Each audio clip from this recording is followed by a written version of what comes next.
ลับดับขันไปเฮาก็ระลึกถึงคุณงามความดีเฮาก็ทำไปให้เปิ้นอันนี้แหละเปิ้นห้องว่าการทำบุญอุทิศไปหายังผู้ล่วงลับเพราะว่าเปตะแปลว่าตกล่วงนะเป็นคำบาลีเป็นแปลว่าเป็นความเชื่อของเฮาเจ้าล้านนาก็ดีความเชื่อของคนทุกภาคอาจจะใจจื่อประเพณีเหมือนกันคนเมืองเฮาเปตะพลีเปตะพลี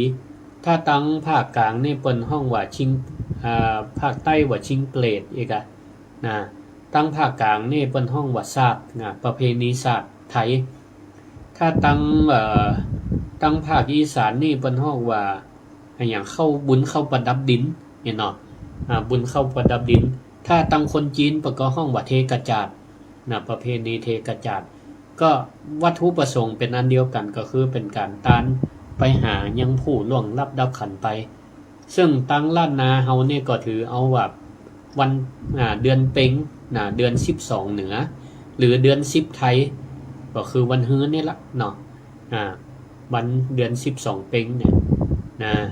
ก็เป็นช่วงที่ถ้าความเชื่อของคนล้านนาก็มีความเชื่อแห่งอย่างหนึ่งก็คือว่าเป็นช่วงเวลาที่พญายมพิบาลเนี่ยได้เปิดประตูนรกภูมิเพื่อปลดปล่อยดวงวิญญาณทั้งหลายที่ได้ไปเกิดในนรกภูมิอาจจะด้วยที่ว่าในคณะมีชีวิตอยู่บ่ได้ทำบุญสุนทานหยังเปิ้นก็เปิดโอกาสแห่งอย่างหนึ่งว่าบ่เป็นหยังในคณะที่มีชีวิตอยู่บ่เคยสร้างคุณงามความดีแต่มันมีแห่งวิธีก็คือว่าไปขอส่วนบุญกุศลจากญาติพี่น้องหรือว่าคนที่เฮาได้ฮู้จักเปิ้นได้ฮู้จักเฮาเนี่ยเปิ้นก็จะทำบุญตานไปฮื้ออย่างนี้เป็นต้นพญายมพิบาลก็พญายมราชก็จะเปิดโอกาสให้ดวงวิญญาณที่ไปเกิดเป็นสัตว์นรกเนี่ยได้มารับส่วนบุญกุศลที่ญาติพี่น้องได้ทำบุญฮื้อในช่วง1เดือนนี่คือตั้งแต่ประเพณี12เดือนประเพณี12เป็งก็คือวันพระนาเนี่ยไปจนถึงวันออกพรรษาเพราะฉะนั้นเนี่ยในวันประเพณี12เป็งเนี่ยแต่ละวัดแต่ละวาเปิ้นก็จะมีกิจกรรมงานบุญก็คือว่ามีการต้านขันเข้าขันน้ำอุทิศส่วนกุศลไปหายังผู้วัยชนก็ดีแล้วก็แปลงสำรับอันนี้เปิ้นก็จะยากกันเนาะแปลงสำรับแปลงสังฆทานสำรับก็จะมีครัวกินครัวใจบางพ่องก็เอาตามที่พูดล่วงลับไปเปิ้นห่มกินนั่นได้ก็ตานนั่นกันก็เพื่อเอาไปถวายเต็มศาลานั่น1สำรับก็ตานให้1คนที่ล่วงลับดับขันไปก็แล้วแต่ตามเศรษฐกิจดีเปิ้นก็ตานคนละชุดเศรษฐกิจบ่ค่อยดีก็ปีนี้ก็เอารวมกันชุด1ตันไปหา 3-4 คนก็ได้ก็ตามเศรษฐกิจตามอัตภาพตามอัตภาพแต่เปิ้นก็บ่ลืมบ่ละเศรษฐกิจจะดีบ่ดีจะได้เปิ้นก็ยังตานคือกันอยู่อันเนี้ยเป็นการแสดงออกซึ่งความกตัญญูกตเวทีคือกันสมัยก่อนนี่หน้ากลางพรรษาที่บ่มีการงานบ่มีการตรงกันหยังก็วันผูกปัจจดากันแล้วเนาะข้าวต้มขนมแป้งกับข้าวกับปลาเตรียมไว้วัน12เป็งเปิ้นก็เอาแบ่งส่วนที่จะไปวัดเอาตาลขันเข้าขันน้ำกันเอาใส่สำรับเพื่อที่จะเอาไปตาลพ่องก็ตาลทำตัวเนาะพระสงฆ์เปิดจะเตะทำเตะทำอันใดเพิ่นก็ตาลอันเอาสำรับอันนั้นตาลรวมกันไว้จุดธูปบอกให้ผู้ล่วงลับดับขันไปว่าจะได้ตาลทำเน้อมหาวิบากเน้อมาไล่โผดเน้อเปตพีเน้ออย่างนี้แต่ละทีอาจจะมีความแตกต่างกันไปน้อยนึงแต่วัตถุประสงค์ก็เป็นอันเดียวกันเพื่อเป็นการแสดงออกให้ลูกหลานตันเต้า ได้นึกถึงพ่อแม่ญาติพี่น้องที่ได้ล่วงลับดับขันไปอันเนี้ยที่ได้ยกเรื่องราวมาให้ฟังเนี่ยคนสมัยตะก่อนเนี่ยประกอบผูกคือมันเป็นบุคลาธิฐานนะและก็แสดงให้หันบัดนะถ้าเฮาเนี่ยบ่ได้มันทำบุญสุนทานหรือว่าบ่ได้ทำให้มันถูกต้องนะกินก่อนตานก็ดีอย่างเอี้ยมันก็จะปาตัวให้เฮาเนี่ยตกต่ำไปเกิดนะเป็นสัตว์นรกนะเป็นเพศเป็นอสุรกายไปอย่างเอี้ยมันเป็นบุคลาธิฐานเพื่อให้คนเนี่ยนะละชั่วกลัวบาปนะละชั่วกลัวบาปนะทำแต่ความดีนะอันเนี้ยประกอบเอามาเล่าให้กันฟังนะเพื่อให้คนเนี่ยได้ละชั่วกลัวบาปกันนะที่นี่ก็จะว่ามันเป็นเปลือกก็ได้เนาะนะมันเป็นเปลือกก็ได้เปลือกนี่มันหุ้มปี้นะหรือแก่นที่นี่เขาก็ลองมาพอว่าแก่นของประเพณีเดือน12เป็งเนี่ยมันมีแก่นธรรมะอย่างซ่อนอยู่นะซ่อนอยู่ในหั่นก็หมายความว่าศรัทธาญาติโยมทั้งหลายเฮาลองนึกถึงเพจที่ได้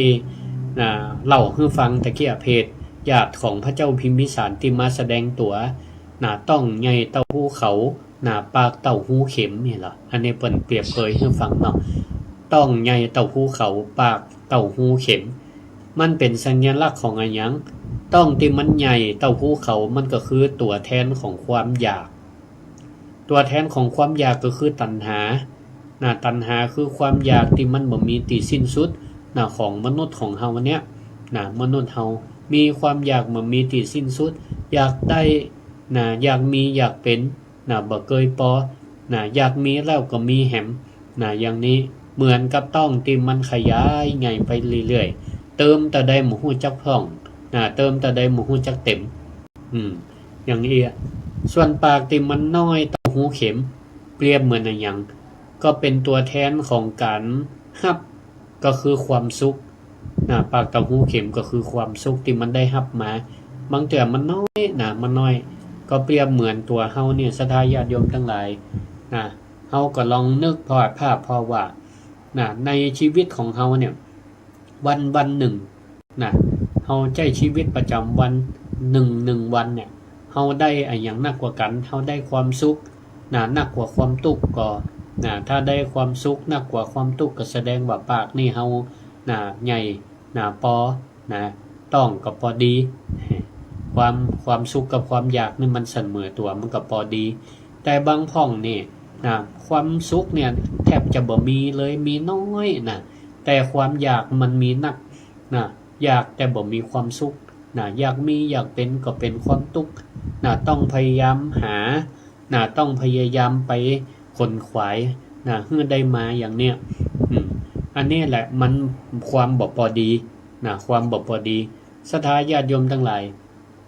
หันก็ว่าเพศนั่นมันบ่ได้อยู่แค่ในนรกภูมิแต่เพศนั่นมันอยู่ในใจของเฮาทุกท่านทุกคนเวลาไหนที่เฮามีความโลภอยากได้อยากมีบ่มีที่สิ้นสุด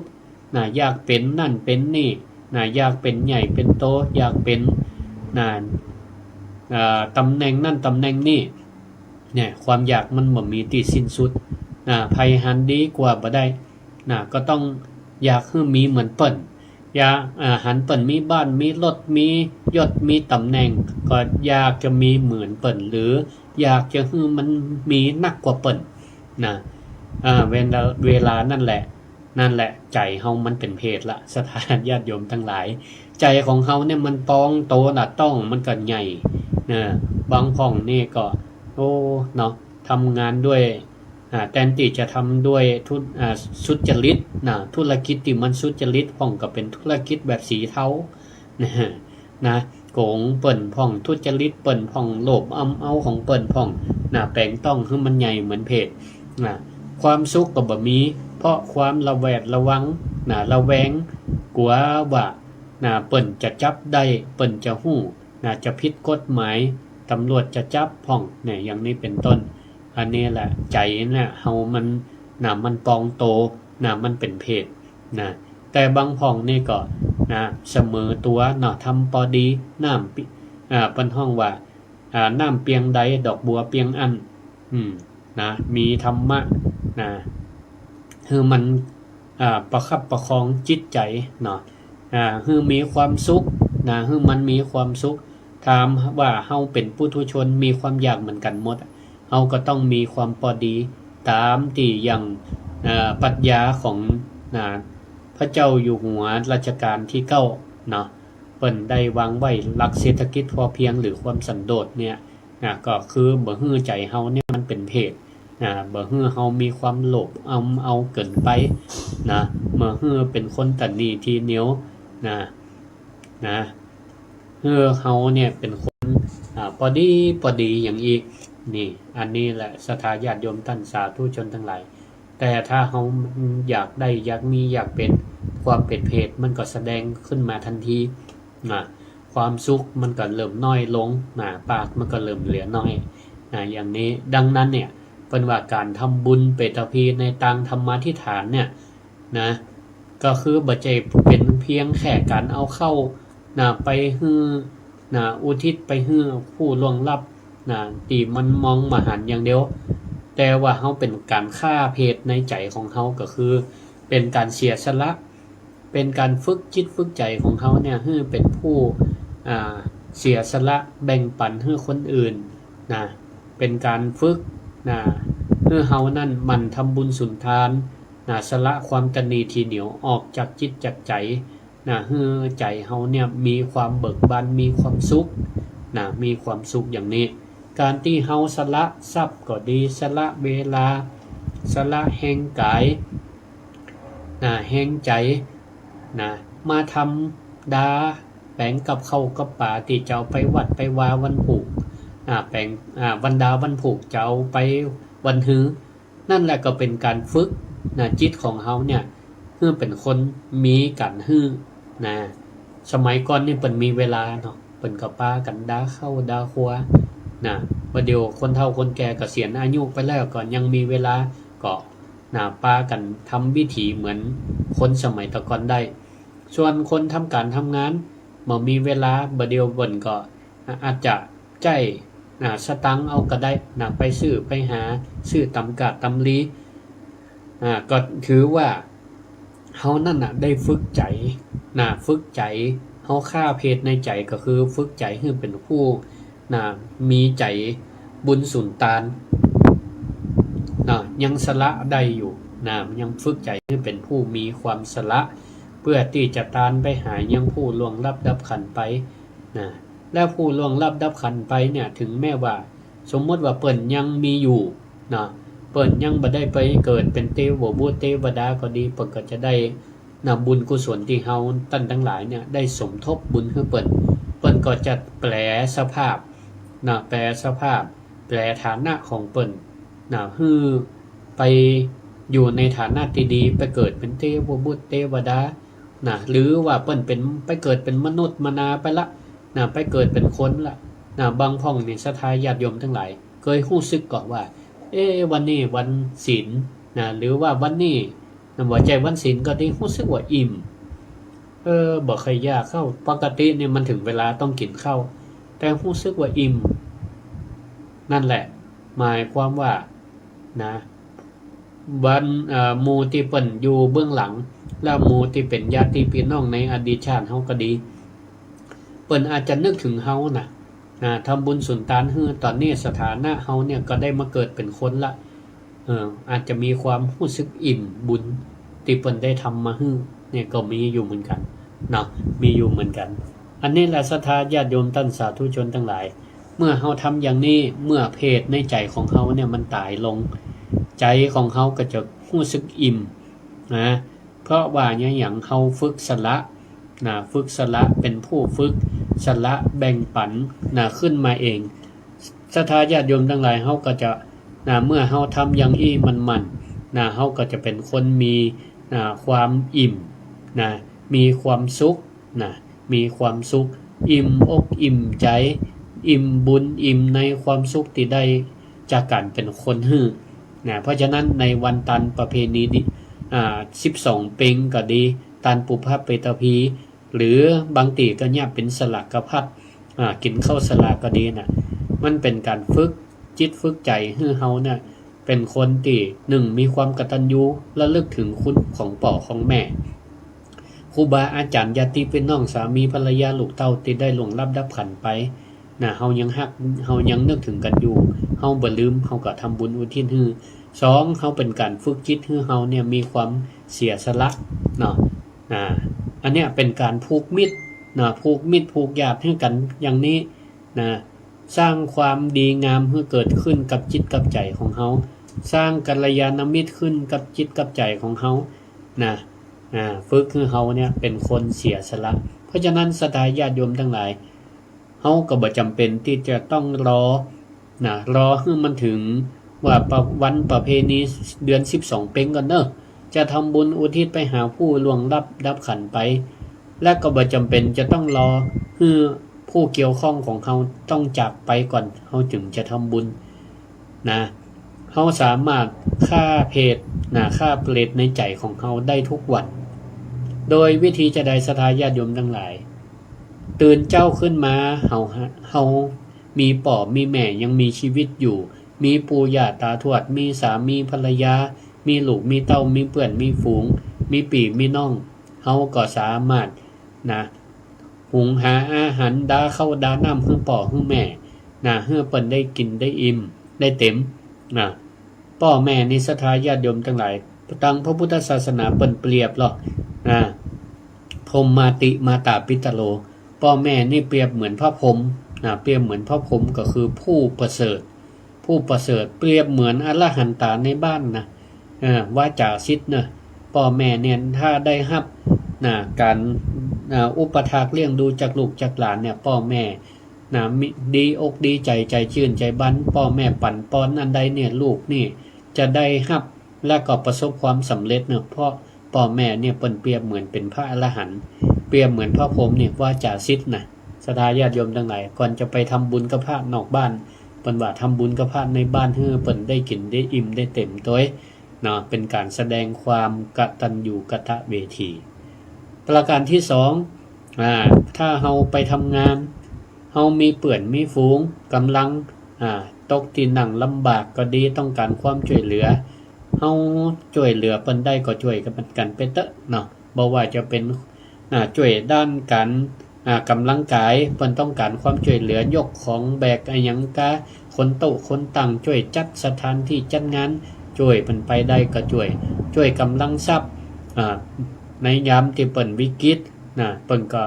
ต้องการเฮาช่วยเหลือเฮาก็แบ่งช่วยเหลือกันได้ก็ช่วยตามกำลังหรือคือกำลังใจกันก็ได้บางทีกำลังกายบ่มีคือช่วยเปิ้นกำลังทรัพย์บ่สามารถช่วยได้คือกำลังใจกันก็ยังดีกำอู้ม่วนๆคือกำลังใจกันนี่เป็นการ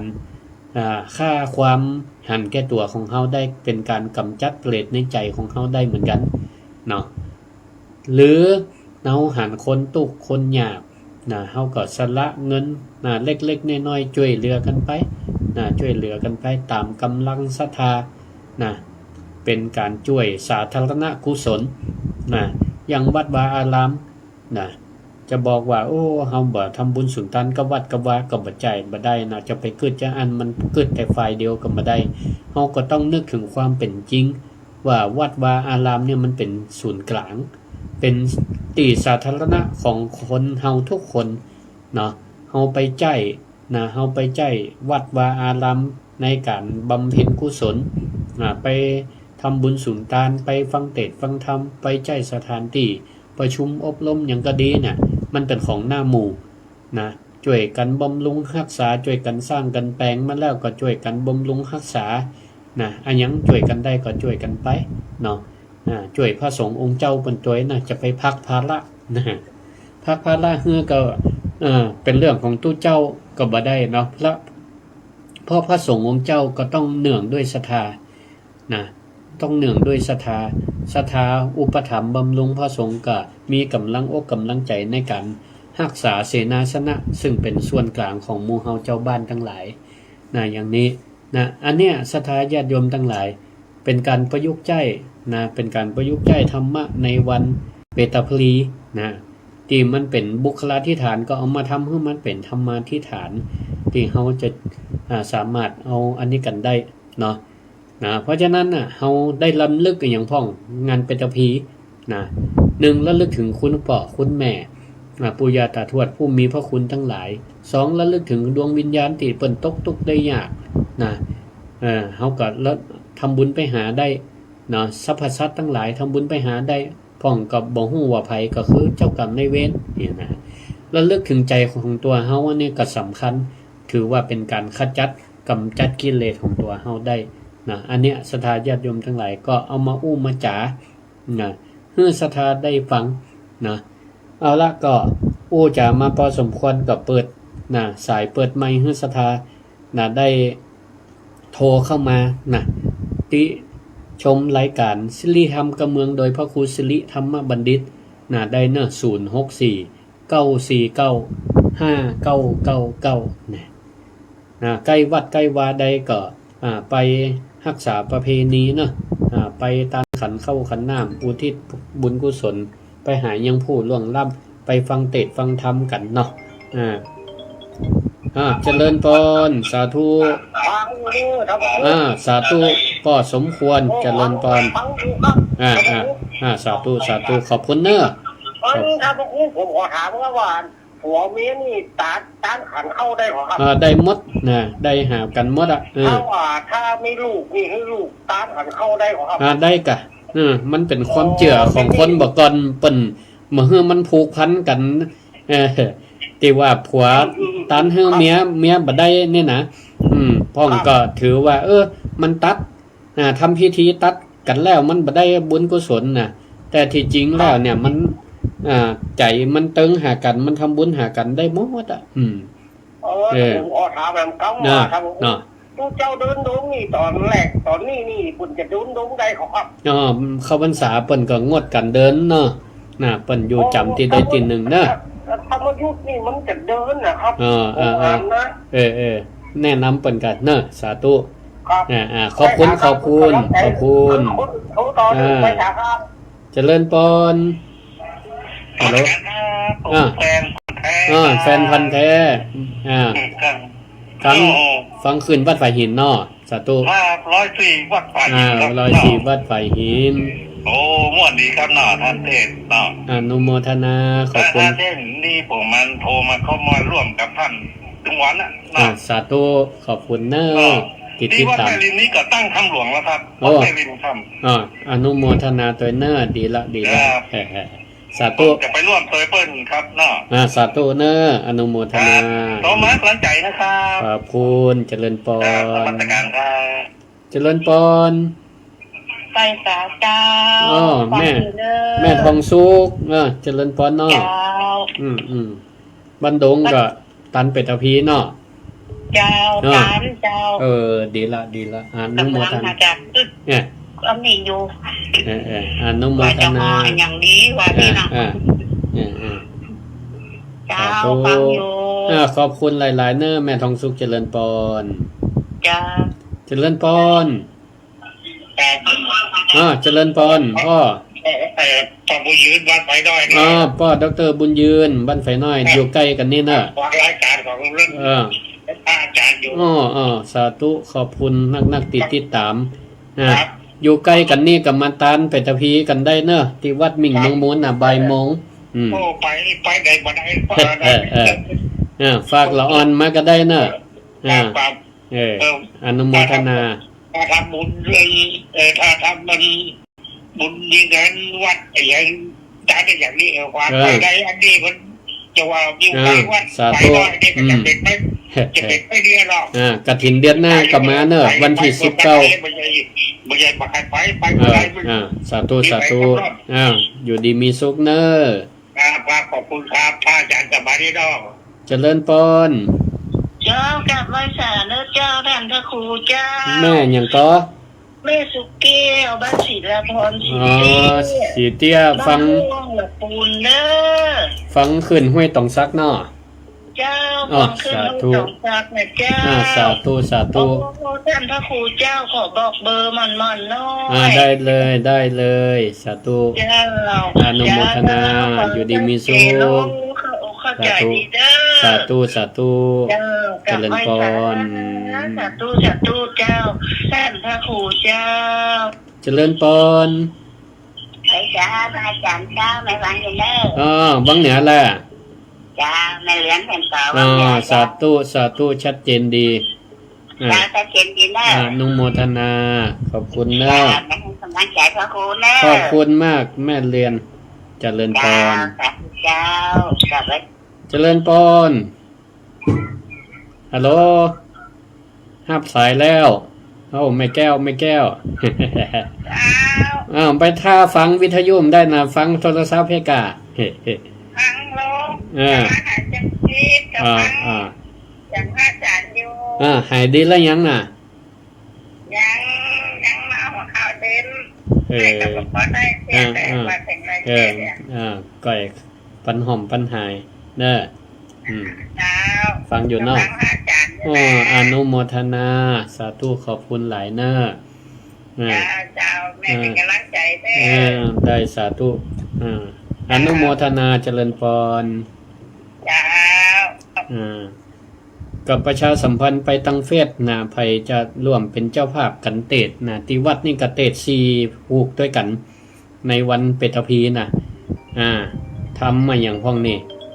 เปตพีมาไลโพดมหาวิบากแล้วก็ทำผูกทำเหลืองนะรัตนมณีกุมันมัดส้มกัดละ100 บาทเจริญพรไปสายเจ้าอาจารย์เจริญพรแม่ทาเจริญพรเจ้าแม่เป็นกำลังใจเนอะสาธุขอบคุณนักเจ้าแม่ฟังทุกรายการเลยเจ้าขอบคุณพระอาจารย์อันนี้มันก่อนยืนเด้ออย่างเดียวกันเด้ออยู่ดีมีสุขมันไปวัดไปวานนี้ดีละเจ้าไปผู้สินดีอนุโมทนาวันไหนมาได้ไปมันกินข้าวบะลามากดีกะวันใดมาได้ไปวัดเหมือนกินมาได้กินข้าวเนี่ยนะดีเจ้าไปละมาได้กินข้าวก็ได้นะอาจารย์อิ่มพระอาจารย์อิ่มอกอิ่มใจเนาะเจ้าดีละสาธุเนอะอาจารย์เจ้าสาธุอนุโมทนาอยู่ดีมีสุขเจริญพรเจ้าวัดเจ้าแม่สมบูรณ์เจ้าติเปิ่นยังว่าที่เปิ่นตายจากกันติงเปิ่นฝันเขาจองน้องใหม่ตอนที่เขาจะออกบ้านเนาะการกว่าเขาตามอย่างซึ่งกันได้ก็หวังนั่นน่ะมันก็ตามความเชื่อเนาะตามความเชื่อว่ามันตึงบ่ได้เพราะมันตัดกันแล้วเมื่อลูกเมื่อเต้าตันแตนเนี่ยนะมันก็เป็นการฝึกเมื่อลูกเมื่อเต้ามันทำบุญเมื่อป่อเมื่อแม่เขาเอกอะเนาะเฮาเนี่ยก็เหมือนกับว่าแบ่งบุญเนาะแบ่งบุญให้ลูกให้เต้าได้ตันให้ป่อให้แม่อีกอ่ะยังเฮาเนี่ยไปตันให้ป่อมึงล่ะอีกอ่ะให้ละอ่อนฝึกน่ะได้สืบอ่ะได้สืบเอาไว้เนาะนะมันเป็นกุศโลบายที่จริงอ่ะที่จริงอ่ะผัวเมียตันให้กันมันก็ถึงได้เหมือนกันนั่นนะแต่คนตะกอนเนี่ยเปิ้นเอาความเชื่อว่าตัดกันแล้วมันถึงได้นะเอาเฮือลูกมาตันหาเอานั่นน่ะมันเป็นกุศโลบายว่าเฮือลูกเฮือหลานได้นึกถึงป่อถึงแม่เขาเนาะให้ได้ต่อให้ได้สืบต่อเนาะสาธุทีละเจริญพรนะคนเมืองเนี่ย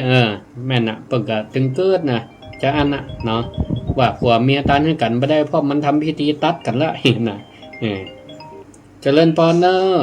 แม่น้อยเจริญพรเจ้าแม่ฟังอยู่นะสาธุขอบคุณหลายเนอะเจ้าแม่ฟังแม่เป็นกำลังใจเนอะจันเนอะขอบคุณนักขอบคุณหลายตะกี้แม่จะโทรไปหาทานก่อนแก้วเนาะสาธุนะเจ้าอนุโมทนาขอบคุณเนอะเจ้า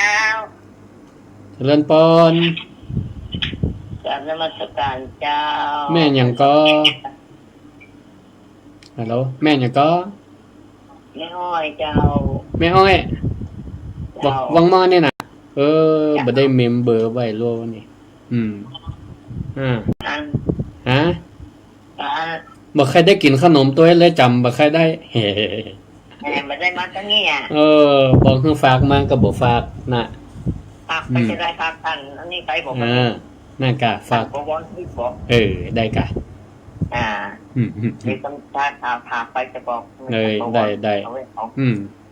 เพราะว่ามีคนตรงนั้นสถานหลังการเนี่ยบนเนี่ยแบ่งขนมตัวฟังงานธรรมะไปตัวล่ะแบ่งขนมทำของจริงดีละหลายอันนี้ดีโลเนี่ยเป็นผู้เป็นสะพานบุญนะบางผ่องวันผูกเปิ่นบ่ได้ยากงานข้าวต้มขนมบ่ก็มาซื้อไม้อ้อยนั่นก็นี่เอาไปตานน่ะเดี๋ยวเฮาได้บุญต่อนั่นน่ะเพื่อแถมเพื่อแถมไปผ่องก็ได้เนาะได้บุญด้วยกันดีละอนุโมทนามาขายแป้งดีละสาธุเดี๋ยวถ้าวันใดมีพาขนมไปจะพาอันขอบคุณขอบคุณล่วงหน้าเจริญพรสาธุเวลาหมดเวลาขอลวดลาสถาไว้เพียงเท่าอี้กันเนอะมาพบมาปะรายการสิริธรรมกำเมืองกันใหม่พ่อครูสิริธรรมบัณฑิตวันนี้ขออนุญาตลาไว้เพียงเท่าอี้กันเนอะ